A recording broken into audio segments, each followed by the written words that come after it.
Hello mindenkinek, ez itt a Kultúr. Én Erzsi vagyok. Ez pedig itt a Kreat.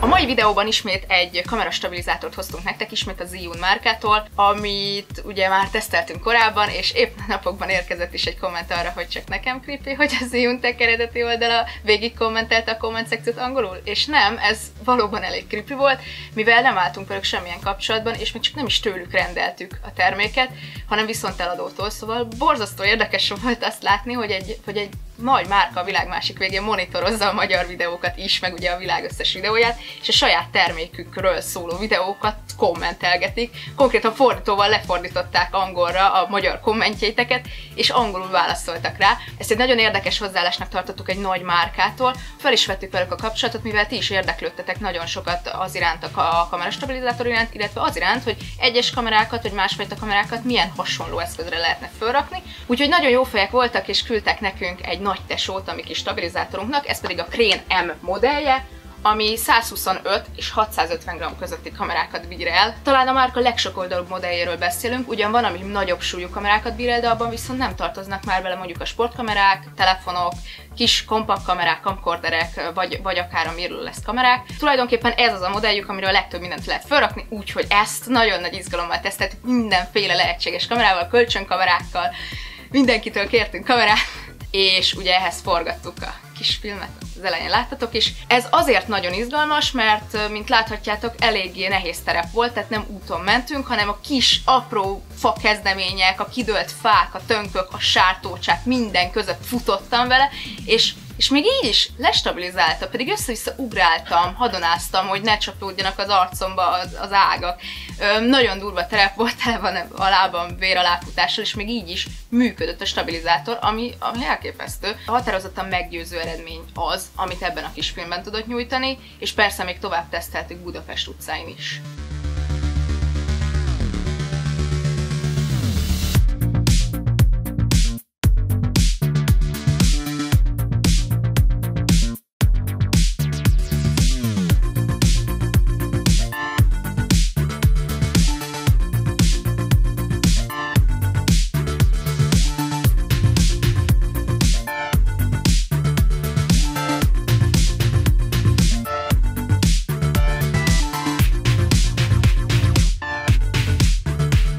Az első, amit a doboz kinyitása után tapasztaltunk, hogy ez egy kemény táskában érkezik, ami igazából nagyon pozitív, elsősorban azért, mert a kisebb verziót azt nagyon nehéz volt szállítani, mert vagy dobozba szállítottuk, vagy nagyon kellett félni, hogy rakjuk be a fotós táskába, hogy ne legyen baja. Viszont itt ugye van egy táska, aminek van még egy olyan plusz pozitívuma, hogy a repülőgépeken a személyes csomag kategóriába beleesnek a méretei. Ugye ez az, ami a Wizzairnél mondjuk az elsőbségi beszálláshoz jár, a Ryanairnél pedig eleve benne van az árban, de a legtöbb légitársaságnál van valamilyen formája ennek a személyes csomagnak, ami ridikül vagy fotós táska általában, és ez is belefér. Úgyhogy ha bármikor külföldre utaztok repülővel, akkor igazából ez tök jól föl lehet vinni a gépre. Viszont van egyféle hátránya is ennek a modellnek a kisebbhez képest, hogy ezt egy picit mindig össze kell szerelni, ha bár nem sok lépéses, de mégiscsak annyi, hogy az aljába ugye be kell helyezni a kis elemeket, amik ugye csak úgy férnek be a táskába, illetve a szivacs belső borításba, hogyha szétszedjük minden alkalommal. És ugye ezt kell feltekerni, és ez alkotja végül is a monopodot az egész alján.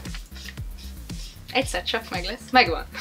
Nagyon fontos, hogy a súlyhatáron belül legyünk, vagy legalább megközelítsük azt, mert ezzel működik tökéletesen a cucc. Ebben az eszközben van ugye egy kis talp, amit egy alsó kalattyú segítségével ki lehet lazítani, és előre-hátra tologatni, annak függvényében, hogy az objektív mennyire tolja el az eszköznek a súlypontját. Továbbá mind a három tengeren találtok plusz egy csavart, amit kilazítva még a szerkezet további részeit tudjátok így mozgatni, az adott tengelyen, azért, hogy a legjobb egyensúlyt tudjátok elérni. Azt nagyon fontos elmondani, hogy csak a mobilotokat szeretnétek stabilizálni, akkor ez nem a ti eszközötök. Ez borzasztó súlyos és nagy ahhoz, hogy csak a mobilotokhoz használjátok, szóval ez ágyúval verébre. Szerencsére van a piacon is, akár ennek a márkának is több eszköze mobiltelefonhoz. Ez leginkább arra van, hogyha több kamerát használtok, vagy idővel szeretnétek újakat venni, és folyamatosan szeretnétek használni hozzá a stabilizátort. Szóval hogy kerül rá a kamera erre az eszközre? Először is van egy csavar, aminek egy saját kis bemenete van, csak azért, hogy ha éppen nem használod, legyen hova becsavarnod, és ne a zsebedre ragd, meg a random táska aljára, meg bárhova, mert ezek egyszerűen mindig elvesznek. Olyan, mint a objektív sapka. Leteszed, és nincs meg soha. A csavarmenet egyébként egy standard 1/4-es állványbemenet, amit ugye a legtöbb állványon találkozhattok vele, és egy ilyen bemenet van az eszköz alján is, ami nagyon jó, mert rárakhatjuk például egy monopodra, vagy akár egy rendes állványra is. Bár az kérdéses, hogy annak mi értelme. Na most leginkább azt próbáljuk ki, hogy ezt két kézzel meg lehet-e oldani, mert általában ezt ketten oldottuk meg, már legalább 3 kezes művelet. Úgyhogy most ez egy ilyen kicsit béna, de megpróbáljuk. Na, meg is van. Egyébként ez egy nagyszerű dolog, hogy így már működik is, és stabil, és nem ferde, és semmi. Ha bekapcsolás után nem tudja az eszköz, hogy éppen merre van az előre, vagy a hátra, és össze-vissza mozog, vagy éppen remeg, akkor van egy mozdulatsor, ami egy teljesen offline kalibrálási mód, amit kikapcsolt állapotban kell megtenni, és ez lényegében annyiból áll, hogy megmutatjuk neki, hogy ez az előre, ez a fel, megfordítjuk a monopodot, ez ugye a hátra és előre nézünk, és egy oldalsó állás is, és ezzel ő igazából el is tudja dönteni, hogy merre van onnantól az előre. Ennek a kalibrálásnak egyébként a legerősebb jó oldala, hogy offline, tehát nem kell ezzel elvinni egy laptopot, hogy kábeles megoldással kalibráljuk be. Egyetlen hátrány, hogy legfeljebb rosszul érzed magad, hogy gyógytornáztatsz egy ilyen stabilizátort, és össze-vissza mozgatod. Viszont utána tényleg teljesen jól működik, és tudja, hogy merre mi van, viszont hogyha kamerát cseréltek, akkor újra be kell kalibrálni. A kezelése egy nagyon kellemes kis joystickot kapott, amivel fel, illetve leirányíthatjuk. Ez nekem szimpatikusabb személy szerint, mint a gombos megoldás. Ezt mindenki eldönti, hogy jobb-e vagy nem. Negatívunként leginkább azt tudjuk felhozni, hogy ha nagyon hirtelen bedöntjük, akkor egy kicsit elkezd remegni a gép. Ilyenkor érdemes átkalibrálni fejjel lefele állásra, mert ugye erre is képes a gép. Persze ez egy kicsit plusz időt vesz igénybe, úgyhogy nem lehet csak úgy hirtelen neki menni és elvárni tőle, hogy fejjel lefele is dolgozzon ugyanúgy. Illetve egy viszonylag súlyos eszközről van szó, persze nem annyira súlyos, mint a sima krén, ugye ennek a nagy tesója, viszont így csomagba hurcolni eléggé megdobhatja a hátizsákot, de tulajdonképpen, ha valaki nagyon jó filmeket akar csinálni, akkor ez bőven megéri. Ha azt nézzük, hogy mire elég a 125, illetve a 650 g közti súlykeret, akkor elég sokféle képfelvőeszközt tudunk ráhelyezni. Elindulhatunk ugye a sportkameráktól, amik a legkönnyebb kategóriát képviselik, folytathatjuk a telefonokkal, amiknek nagy része azért manapság már 100 g fölött bőven megvan. Folytathatjuk a camcorderekkel, vagy a kompakt fényképezőgépekkel, amiknek ugye mindegyike képes már videót rögzíteni. Folytathatjuk a mirrorless kamerákkal, amikkel mondhatjuk, hogy manapság profi filmeket fel lehet venni, illetve a legkisebb DSLR gépek is rámehetnek. Példaként tudnám mondani mondjuk a Nikon D5500-as bodyját, ami az 50 mm-es fix 1.8-as optikával, benne van ebben a 650 g-os súlyhatárban, de egyébként több váz is így van ugyanezzel az objektívvel, hogy még belefér 630-640 g körül vannak, úgyhogy igazából a legkisebb DSLR gépek is felmennek rá, és ez elég nagy pozitívum. Ugye azt láthattátok, hogy 2 Bengga nagy akkumulátor van benne, amit még nem sikerült lemerítenünk, és itt jegyezném meg, hogy egy borzasztó nagy szakmai bakit vétettem a másik kamerastabilizátorunkkal, amivel ugye leforgattuk a milánói útunkat, leforgattuk a madridi útunk felét, leforgattunk egy csomó mindent itthon is, aztán Madridban lemerült. Mint kiderült, mi fél évig használtuk azt az eszközt úgy, hogy egyáltalán nem volt töltve, úgyhogy valószínűleg nagyon sokat bírnak ezek az ionos elemek, úgyhogy valószínűleg ez sem bír kevesebbet, illetve ezt külön ki is emelik a honlapon, hogy elég hosszú, körülbelül 10 órás nyers üzemidővel rendelkezik. Az eszközhöz vannak még egyébként egyéb kiegészítők, például egy ilyen távirányító. Ez egy akkumulátorral tölthető, egy 100 mAh-es akkumulátor van benne, amivel elvileg kb. 50 órát működik. Irányítható vele valamennyire távolról is, Bluetooth segítségével az eszköz. Viszont nem feltétlen van rá szükség, mert az eszközhöz van applikáció, amit le is lehet tölteni iOS-ra és Androidra, úgyhogy tulajdonképpen azon keresztül is irányítható, plusz még kamerát is lehet rácsatlakoztatni, így láthatjuk is, hogy mit lát a kamera.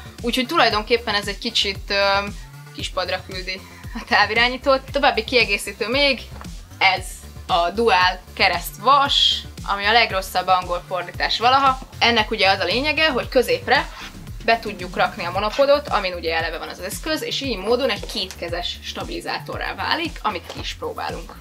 Szóval ezt a kis oldalsó kalapot kell kilazítani, és berakni a rúd egyik végét, ami egyébként tökre szorul, de csak összejön.